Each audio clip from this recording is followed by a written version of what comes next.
Hey guys, welcome back, and for this video I'm going to show you how to add watermark to photo on iPhone.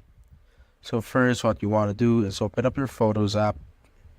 Once you're there, just tap on a photo and you want to add the watermark to, and tap on the edit button in the top right corner, and tap on the pen button here on the top right corner also. And you will need to tap on the plus icon on the bottom left corner right here, and you could add either a text watermark or a signature watermark. So let's say I want to add a signature, tap on that,